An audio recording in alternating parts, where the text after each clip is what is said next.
everyone, it's Cashew. Today's adventure is in the kitchen. That's right. It's the first episode of Cashew's Kitchen of Curiosities. Why, you may ask, is it Cashew's Kitchen of Curiosities? Well, for one thing, I like alliteration. For another reason, I'm going to be bringing you things from time to time that are off the beaten path for a lot of people. Now, some of you may be seeing some of this stuff and think that this is commonplace for you, but for others, it might be, for lack of a better term, something exotic for them. So let's get started.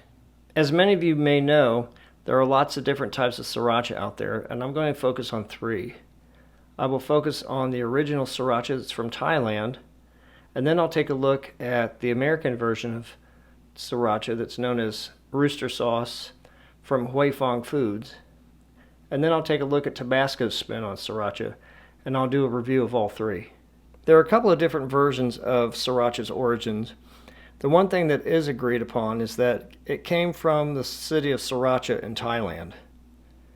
One version has a woman who lived in the area creating this. Another is a story about how Burmese sawmill workers would collect the ingredients and take it back to their camp and create it themselves. Either way, this is a really great tasting sauce. Most sriracha sauces contain the same ingredients: chilies, water, sugar, salt, and garlic. Hot sauce and peppers are measured by Scoville units, and the Scoville scale was developed by Wilbur Scoville, a pharmacist in 1912. It's considered to be rather subjective, however, because some people are more sensitive to heat than others. This sriracha by Huy Fong Foods was developed by David Tran, and David Tran was a Chinese immigrant living in Vietnam, and in 1967 he left Vietnam on a freighter called Huy Fong, hence the name Huy Fong Foods, and he went to Hong Kong. And in 1968 he went from Hong Kong to Boston and had friends in Los Angeles. And he asked them if there was a possibility of getting fresh peppers there. They said yes, and so he moved to Los Angeles and developed this hot sauce. David Tran built his company up from nothing. He is the perfect example of the American dream. His company is now worth $80 million. The Scovilles on this particular sauce is 2,200, but most people don't consider it to be that hot. I called the Tabasco company to find out the Scovilles on this particular sriracha, and they were a little vague. They said it was between 1,000 and 3,000. So the only way to find out how hot this is to taste it myself. On this spoon is the Sriracha Panish from Thailand, and it has no preservatives, and as a result needs to be refrigerated, unlike the other two. And you see it's much thinner and much lighter in color. In this spoon is the Sriracha from Huy Fong Food, David Tran's creation. And this does have xanthan gum in it, and you can see it's a little bit thicker in consistency and a bit lumpy. It's also darker in color. And lastly, in this spoon is the Tabasco brand Sriracha.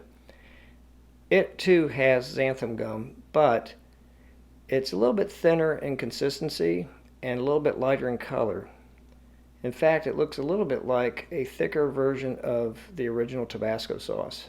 Okay, now it's time for the taste test, and I'll give you a review of each one. The first one I tried was the Sriracha Panish from Thailand. It says strong hot on it, but I didn't really find it to be that hot. There's a little bit of a sting in the back of your throat near the end, but overall, it really wasn't that hot. It is, however, really great tasting. It has a very sweet taste to it, so it probably has a higher sugar content than maybe the other two. David Tran's version of the sriracha is much hotter and less sweeter.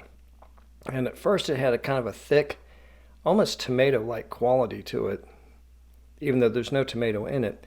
It was a bit thicker and didn't have a sting at the end of it. It had more of a consistent feel of heat. It wasn't strong again like the other, but it felt more like an even flow of heat. And I would say it was pretty good. For those of you who wonder why there's a rooster on the label, it's because David Tran was born the year of the rooster. Of the three, this one surprised me the most. After looking at the ingredients, I was afraid it was just going to be a Tabasco sauce mixed in with sriracha, but it's a lot more than that. The flavor is well balanced. It tastes less spicy than the other two, and the consistency was rather thin, almost like the original Tabasco sauce. But this actually tasted really good. In fact, I could actually eat this off a spoon and enjoy it by itself. To say which one I like the best is a tough call. If you're looking for heat, I would say the David Tran version in the middle is the one to go for, followed by the Sriracha Panish from Thailand, and then lastly Tabasco. If you're looking for something that's rather sweet but has a little bit of heat, I would say pick the Sriracha Panish from Thailand, and then followed by Tabasco Sriracha. Even though it doesn't have the heat, it does have a nice rounded flavor. If I could only pick one of these sauces, I would definitely pick the sauce on the left from Thailand. I like that one the best. I like the sweetness of it, had a little bit of heat with it, and it was well balanced. And then second, it would be a hard call. It's definitely a close race between the Tabasco and the David Tran Hoi Fong Food version. And I think that would depend on my mood. Would I want something with a lot of heat, or do I want something that's more rounded and flavorful? But I would definitely pick the Sriracha Panish from Thailand first. Surprisingly, there was no clear winner in this. I thought for sure there would be. And it really depends on your mood. You want something sweeter, you want something spicier, do you want something that's a little middle of the road, that's flavorful and well-rounded? It really depends. And I'd recommend you try all three. For those of you who wonder, why would you use Sriracha? Well, you can put it on noodles. You can use it traditionally in the Vietnamese soup known as pho. You can put it on your eggs. You can put it on egg rolls. It's up to you. You can put it almost on anything, and it's really great. Hopefully you liked this video. If you did, give it a thumbs up. Be sure to ring the notification bell and subscribe to my channel. And if you know anyone else who might like my channel, encourage them to subscribe as well and join us on our adventures. So until next time, everyone, this is Cashew signing off. And if you want to try something that tastes really great and actually has some heat to it, Hoi Fong Foods also makes a sambal oelek and a chili garlic sauce. The sambal oelek is a ground fresh chili paste that's made in an Indonesian tradition, and the chili garlic sauce is made in a Vietnamese tradition.